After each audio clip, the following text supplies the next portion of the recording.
Yes, what a world, and welcome back, everybody, to the next edition of the Kirby on Sports World Cup show, match day 2. 3 games today to go over. Of course, I'm only going to be focusing really on one game, and I'm going to kind of touch on the other two. Of course, we had a big win, a late second, or a later win, and then a very, I guess you could say, disappointing draw against, in the last game of the day. Of course, before we do anything, we do have to thank our sponsors, PM Plus Reserves, Shenandoah Primitives, Dr. Dave Leadership Corporation, Mark Francis with Icon Real Estate, and Barrett Pest and Termite Services. I am your host, Carlos, the Swiss Army Knife Martinez, here to guide you on this glorious World Cup day on match day 2. A lot of fun today. Let's jump into it. The game we're all going to want to talk about. I'm repping my team today. I'm wearing the USA jersey for the listeners. My custom one that has my last name on the back.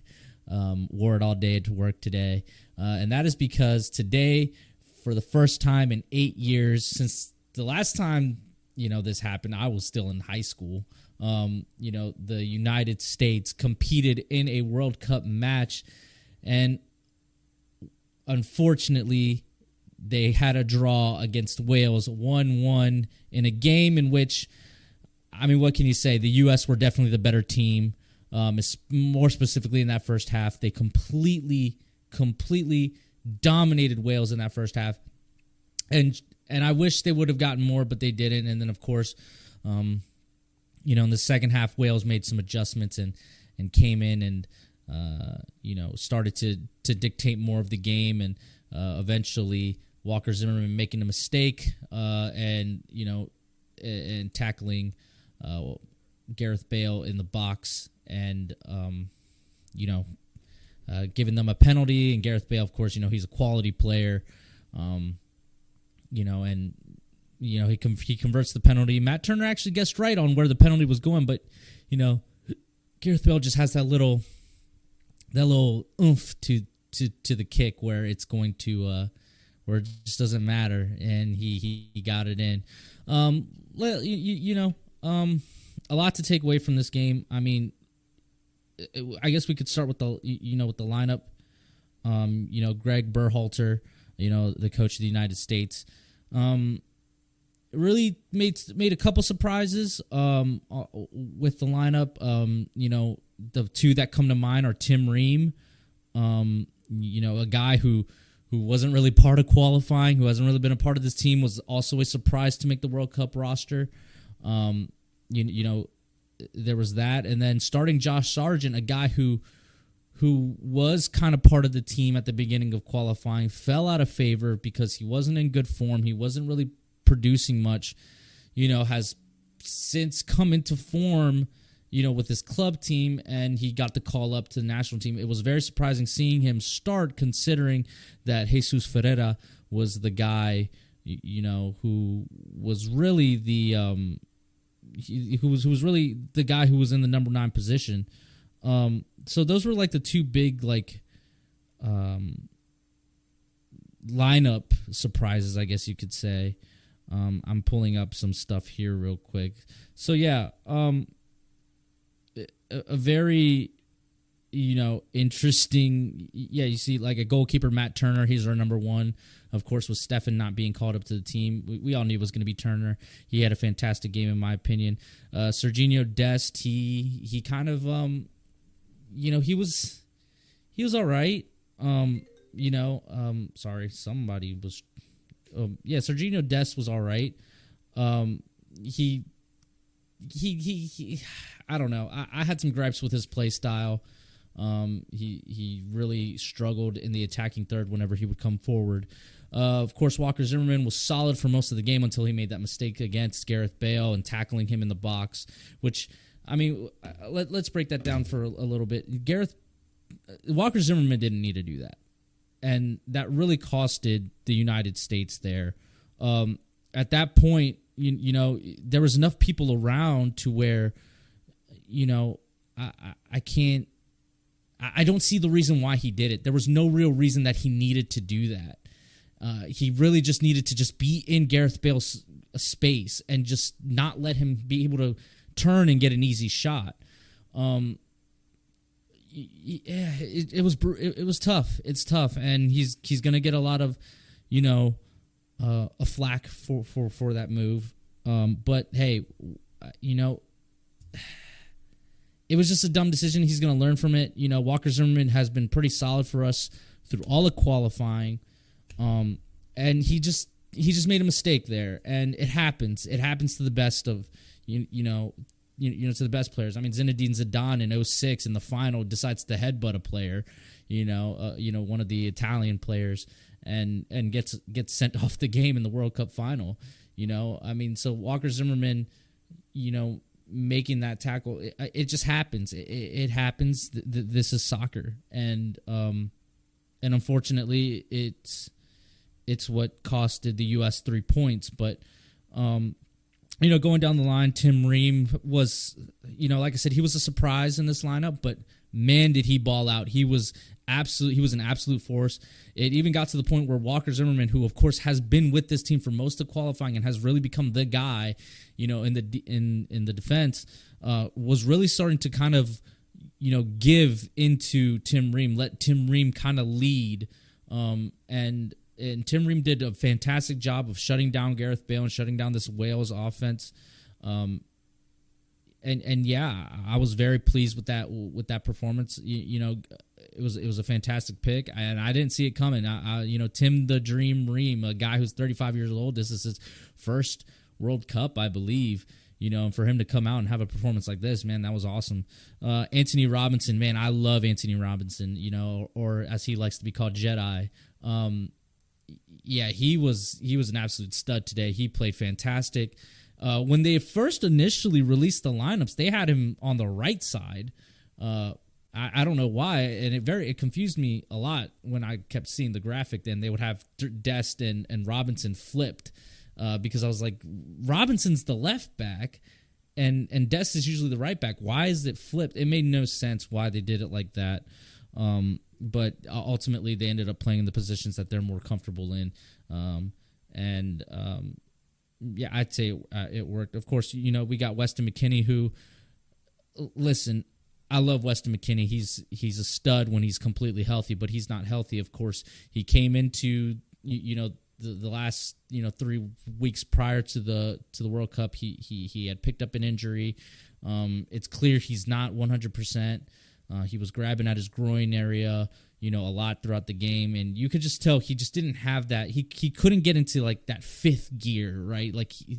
Like most of us that have watched this, we just noticed that he just wasn't able to really get there, get to like that to that like game changing speed or level. He just couldn't get there, and I think that stems from he's just not 100% healthy. But he gives us something still, even when he's not 100%. Of course, man of the match in my opinion, Tyler Adams, our captain. Man, Tyler Adams, ladies and gentlemen, there's a reason why big clubs are starting to look at him more and more and more, and it's because this dude is just everywhere. He was an absolute stud today. Of course, his main position is the central defensive midfielder, so his job is to really protect the center backs. But he will flip over into the right back position when Serginho Dest pushes upfield and to join the attack. So he really covers Serginho Dest, or he covers Anthony Robinson when they bomb forward. And he did such a fantastic job in controlling the midfield and really standing out, amongst this great group of players. I mean, he's a stud, man, and I'm really excited to see how much he progresses going into the future. But yeah, he was man of the match in my opinion. I think for sure. That without him, we would have been in some trouble. Yunus Musa, he was all right. I don't really have any complaints about him. Kind of struggled a little bit sometimes, but he Yunus Musa is super. He has something that a lot of our midfielders don't have, and he was able to, really, mix it up well with this midfield. Of course, we have Timothy Weah, the goal scorer, the guy who scored the goal, and it was a fantastic goal. I love Timothy Weah. I do think that I'll get into this conversation a little later, but I think he would be better suited in a different position than right winger on this team. But for some reason, Greg Berhalter just has never really tested this theory out, even though we've been talking about it since qualifying. A lot of us have brought it up before. But Timothy Weah had a fantastic game, in my opinion.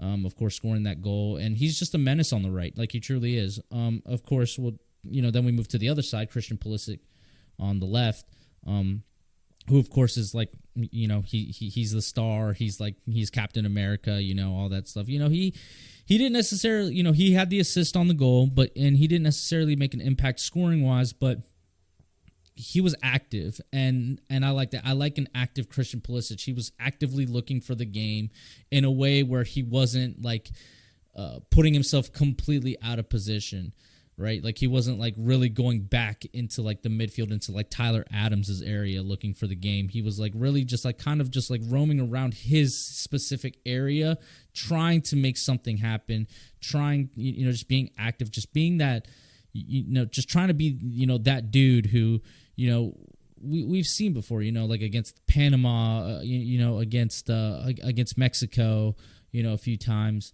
That's the Christian Pulisic we need. And then, of course, our number 9, our center forward, Josh Sargent, a guy who I said I was surprised started, considering that he was not really part of the World Cup World Cup qualifying squad for a majority of it.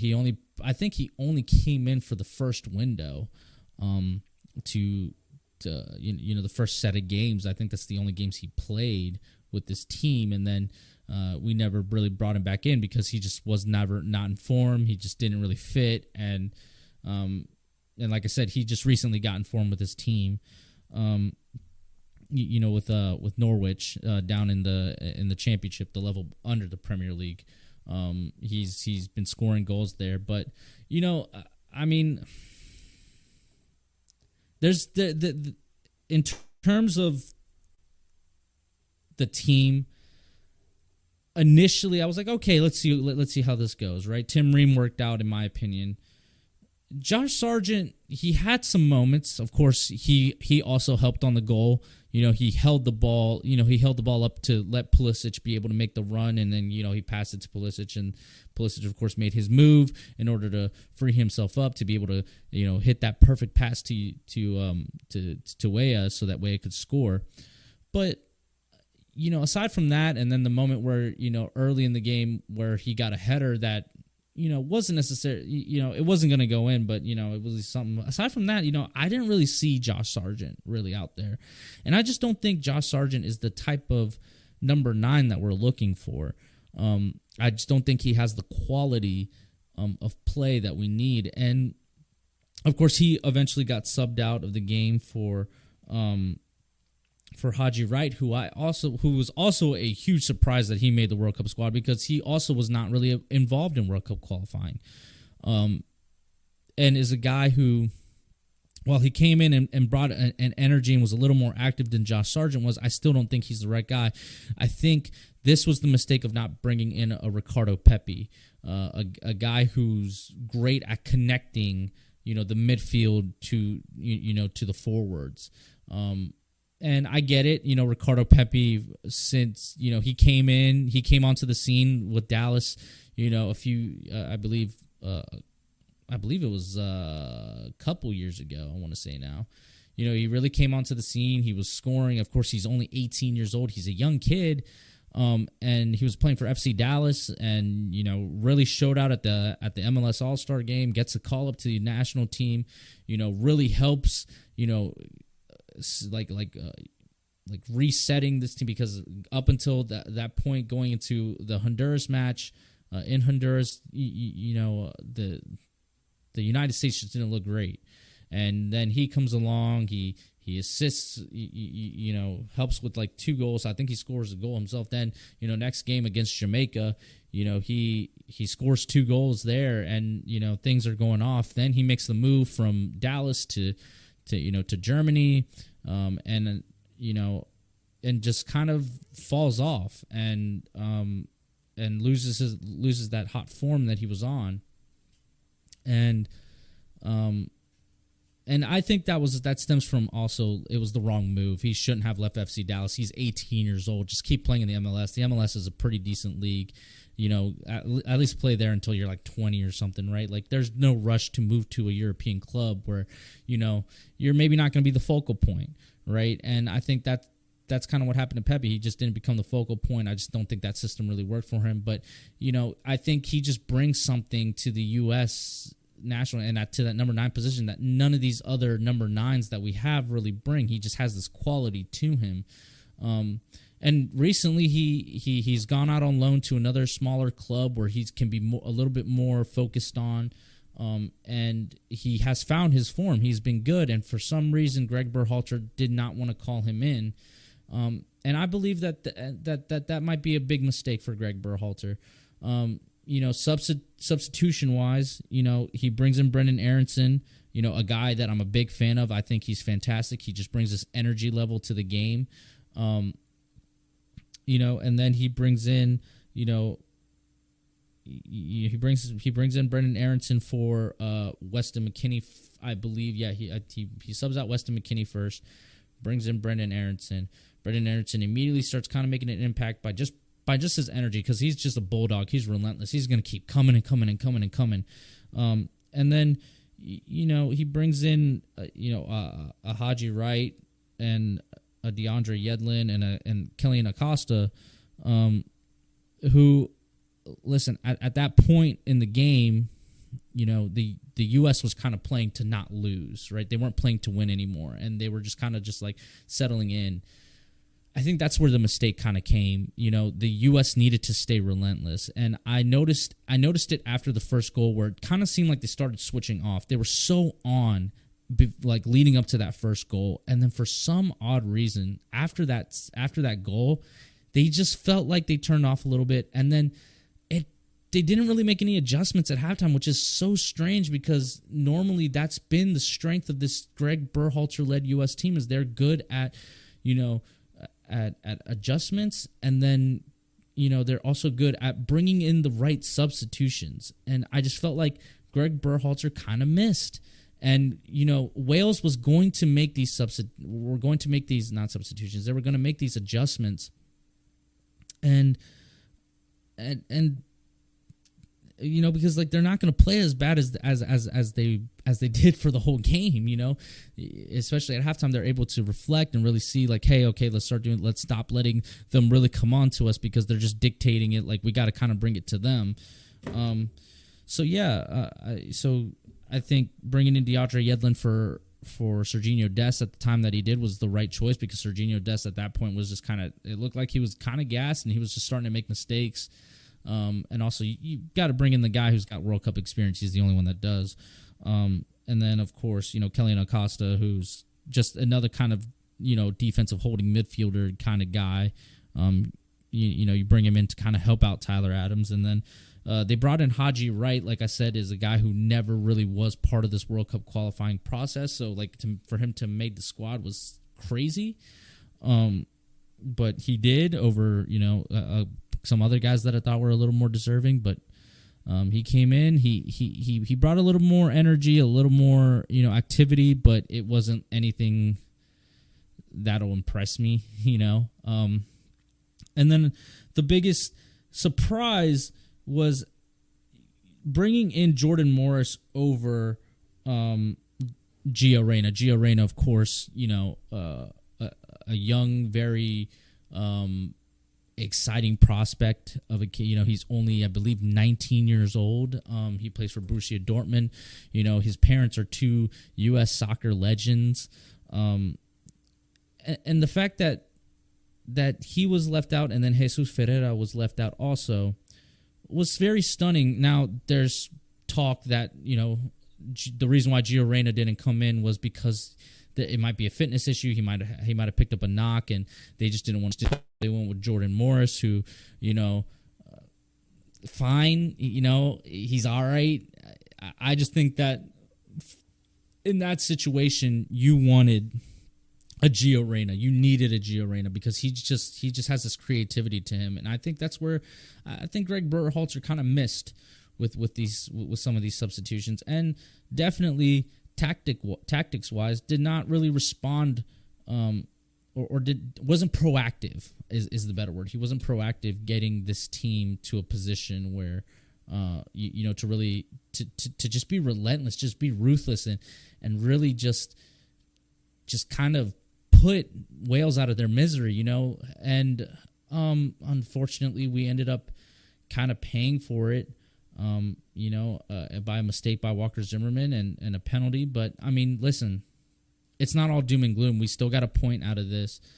We have this game against England, of course, on Black Friday. It's going to be a massive game. And I don't, we're going to be back in the underdog's position, and that's where the United States thrives. We thrive in the underdog position.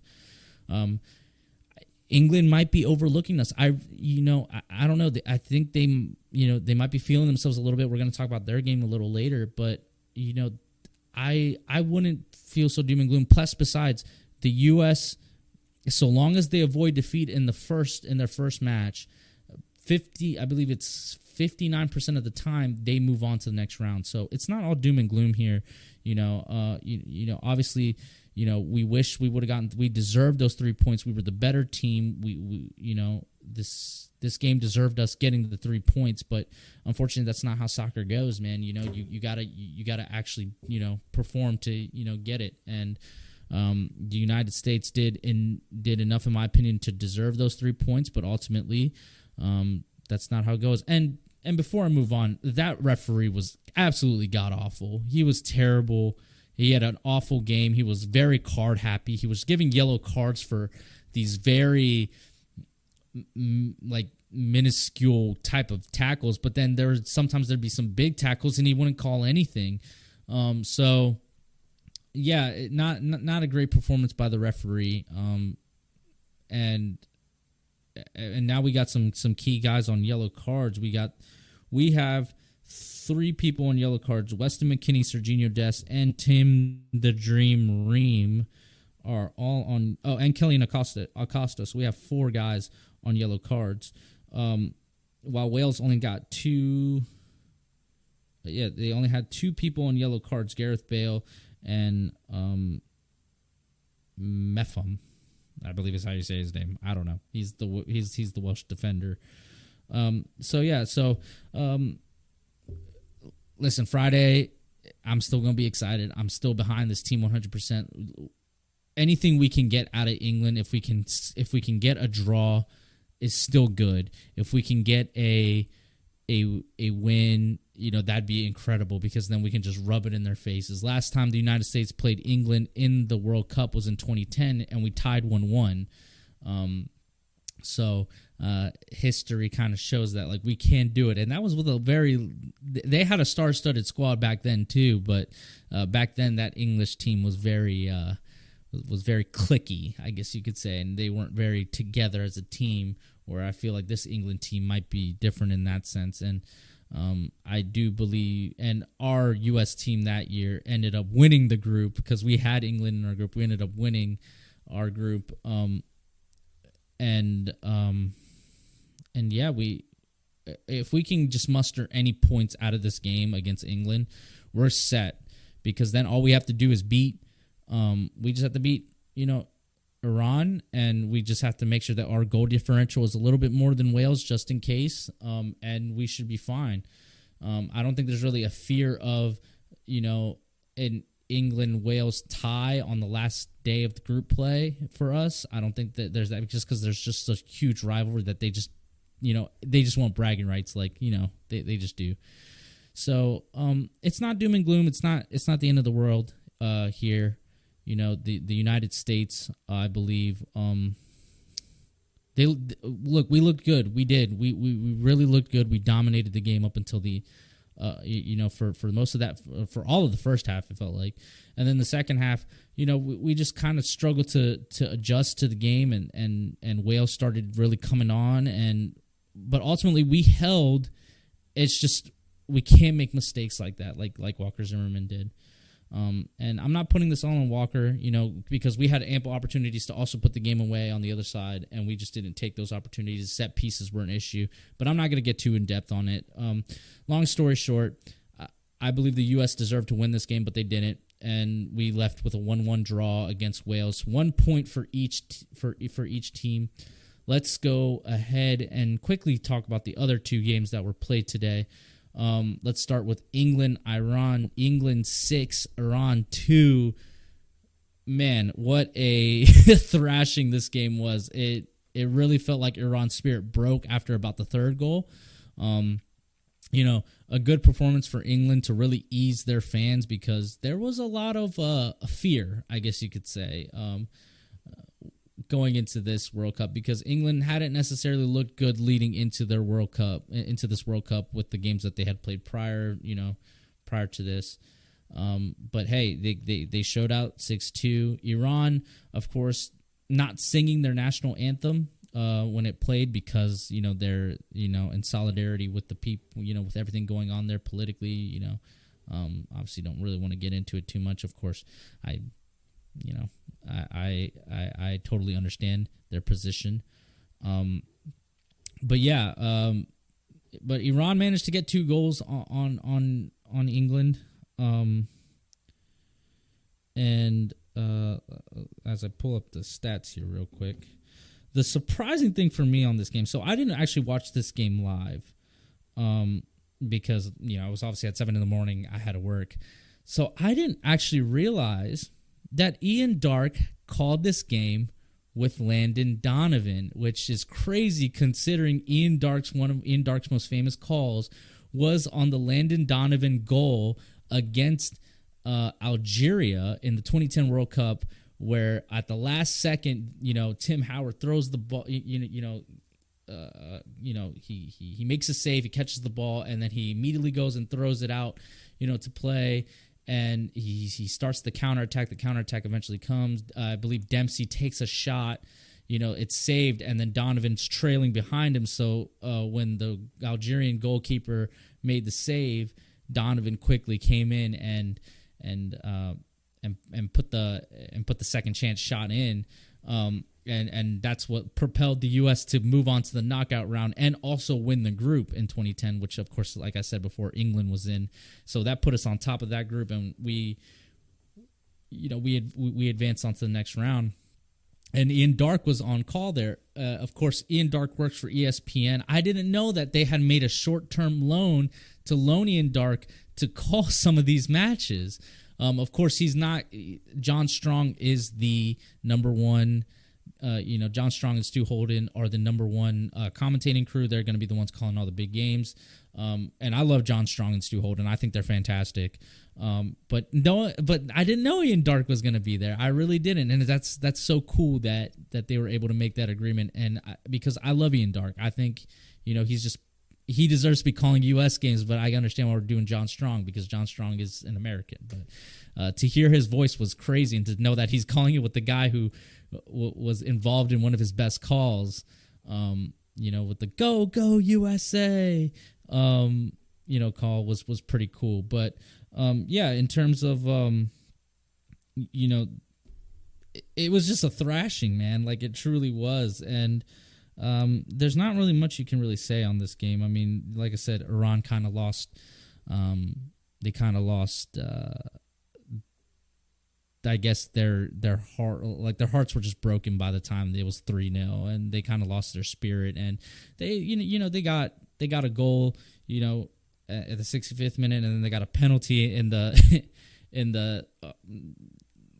the 13th minute of extra time. That's insane to think about, that they had like 13 added minutes of extra time, but they made it to 6-2. Not, like I said, not much to say. I mean, I think Iran's not really they were never really a contender, but it was going to be interesting to see what they brought to the table. The second game of the day, of course, was Netherlands Senegal.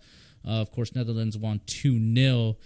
They really held it to the end of the game. Of course, two Barcelona players. Of course, Barcelona is my favorite European team. Two Barcelona players, Frankie de Jong and Memphis Depay, kind of contributing to the goals. Of course, Frankie de Jong, really setting up the goal by with a little bit of an overhead pass.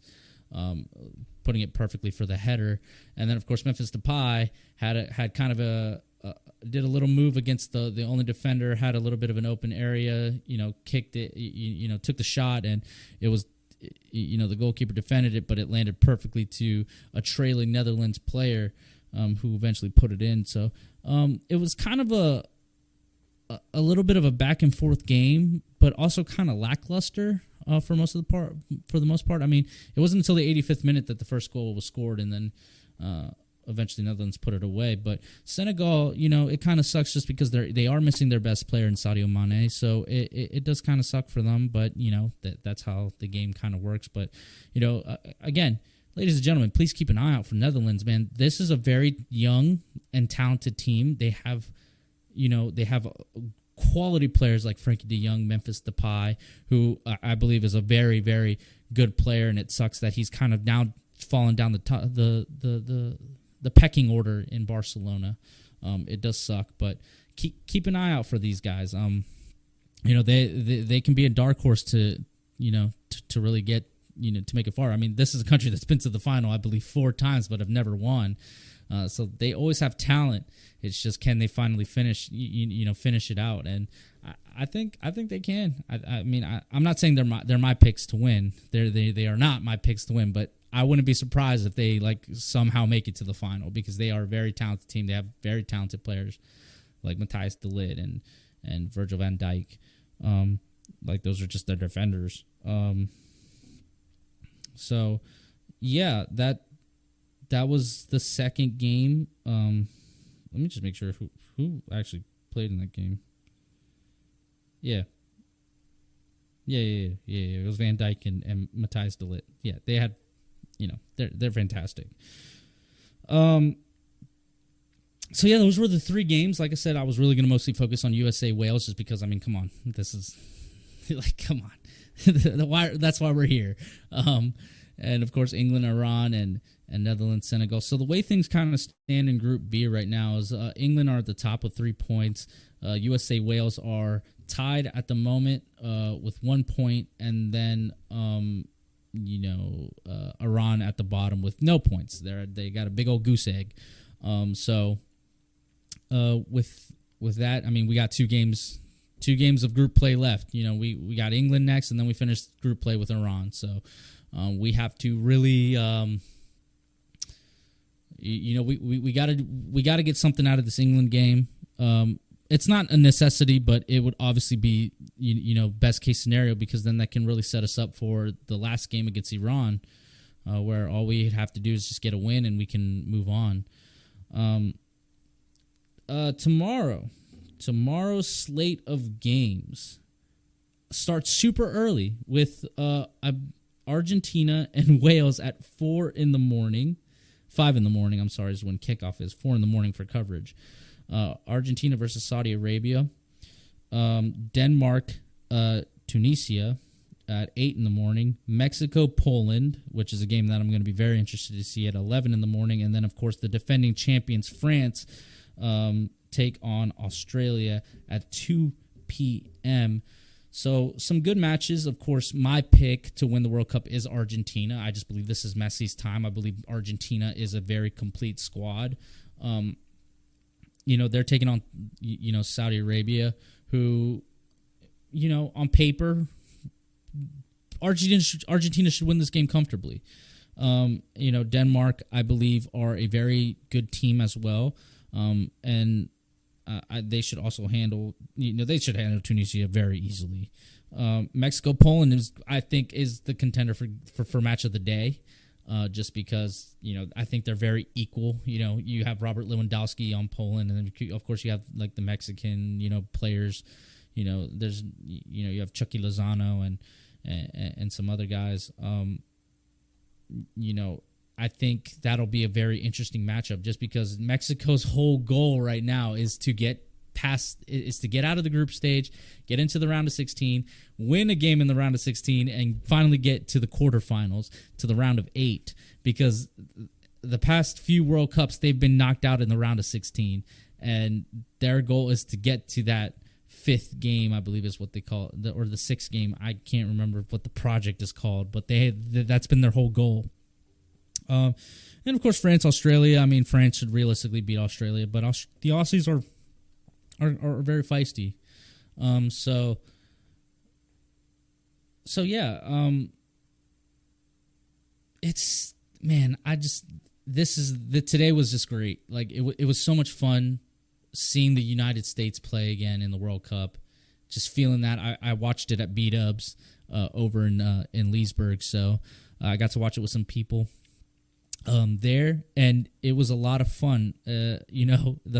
It's great. Like I said, the last time the United States played in a World Cup match, I was in high school, and to see them back, and put on a pretty good performance was awesome. So hopefully Friday we can celebrate a win. It's. To be realistic, I wouldn't necessarily say the United States is going to win. I think that they're going to definitely give England some fits. I think a draw would be insanely awesome, and a win would be just like out of this world, because then we could absolutely talk so much smack to them, and remind them that it's soccer, not football. But they are a very talented young team, so we'll see how that goes.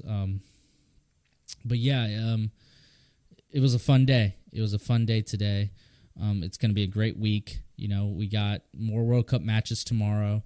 We got some World Cup matches on Thursday, which I'm not sure if I'm going to record a show on Thursday, but I will definitely try to record one on Friday after USA England. We'll see how that goes.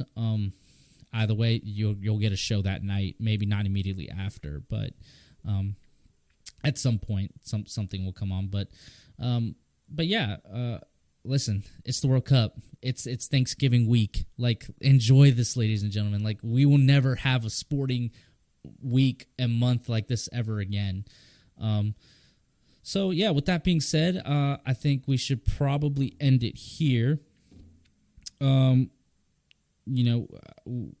I just want to, we got to thank our sponsors again. Of course, PM Plus Reserve, Shenandoah Primitives, Dr. Dave Leadership Corporation, Mark Francis with Icon Real Estate, and Barrett Pest and Termite Services. Yeah, I think the U.S. is going to be all right. I'm still optimistic here. And so with that being said, I'm out of here, guys. I've been your host, the Swiss Army Knife, Carlos Martinez. I will see you guys tomorrow. Later.